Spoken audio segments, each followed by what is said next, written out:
Ross, when did the game turn yesterday in New England? When the Steelers got stuffed on the goal line. After we thought Jesse James scored a touchdown, the tight end for the Steelers, and on review they marked the ball at the half-yard line.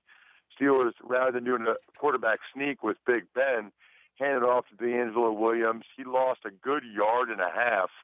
They had to settle for a field goal there. You just kind of got the sense, the way Brady was playing and the way the Steelers' defense was playing, that if the Steelers are going to have a chance, they're going to have to match them score for score. Settling for a field goal there felt like, it was taking a step closer to losing for Pittsburgh.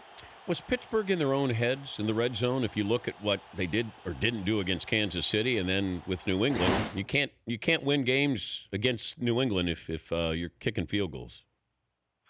No, I don't understand why they don't run the ball more, especially given their receiver issues.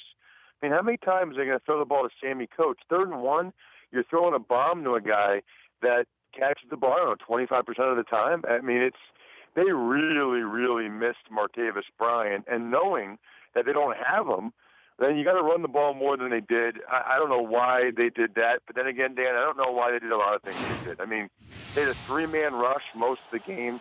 Anybody that's ever watched the Patriots and Brady lose a playoff game knows you have to hit them. Look at the Giants. Look at the Broncos. You have to hit them. Instead, I'm watching Bud Dupree and James Harrison drop back into coverage more than half the time, 3-man rush. It's like the game plan, Dan, was to hope that the greatest quarterback of all time has a bad day. I mean, that's not a plan. Well, Mike Tomlin said that they couldn't get to Brady, but I thought you have to sell out at some point and say, if we don't get to him, then we're dying. We're going to die a quick death here. Yeah, it's either going to be a quick death or a slow death, and I haven't died yet, but I'd rather have a quick death. I don't want a slow death. So at least come with, 4 or 5 guys. They blitzed one time. It got picked up, and that's when Brady had like 5 seconds to throw that first touchdown pass to Hogan. And it's almost like they got gun-shy at that point. And I asked Tomlin at halftime, I said, Mike, you going to pressure him more? He said, maybe, but no matter what the call is, we got to execute better. Our young guys are playing a little scatterbrained, is what he told me, and it showed. I mean, Artie Burns, they had a rough day. I expected a lot more from the Steelers, Dan. That was really disappointing.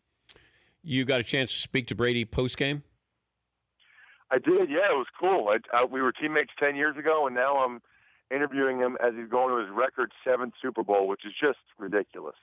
Did he recognize you, Ross? Yeah. He said, hey, Ross. I was waiting for him to come down to me. He said, hey, Ross, how you doing, man? I said, good, former Patriot. Dan, I do a lot of sidelines for Westwood One. He's the only guy that at the end of the interview all year said, thanks, Ross. Usually it's guys that don't know me or never. He's the only guy still playing from when I played that was actually like, I mean, Dan, I was a center for 05 and 06. I was one of the backup centers, so Tom and I had a very intimate relationship in that way, as the quarterback-center exchange. Did he recognize you only when you bent over to do the interview? No, he recognized me right away, but very funny. And you're the one that brought it to the nation's attention that young Brady was a great beer chugger. Best I've ever seen. And I was in a fraternity in college. I thought Chris Hoagie Havener from Central Bucks West was the best beer chugger I'd ever seen when I was in college. Brady put him to shame. It's really, it sounds funny when you say it, Dan, but the guy has every positive male quality known to me. Like, I was almost mad that he was that good of a chugger, because I'm sitting here thinking, this is just not fair. Like, why is God not spreading the wealth a little bit more? It's Ross Tucker, former Patriot NFL lineman, working for Westwood One on the sidelines yesterday with the Patriots and the Steelers. The Falcon game, I don't know how much you got to watch that, but watching that, it feels like the difference is the defense is now reputable. We knew the offense was great, but how formidable is Atlanta now? They're very legit. I think if you look at the last 2 drafts, especially on defense, it's been unbelievable. I mean, Scott Pioli took over the drafts 2 years ago. Jalen Collins, Vic Beasley, Deion Jones, Keanu Neal, DeAndre Campbell.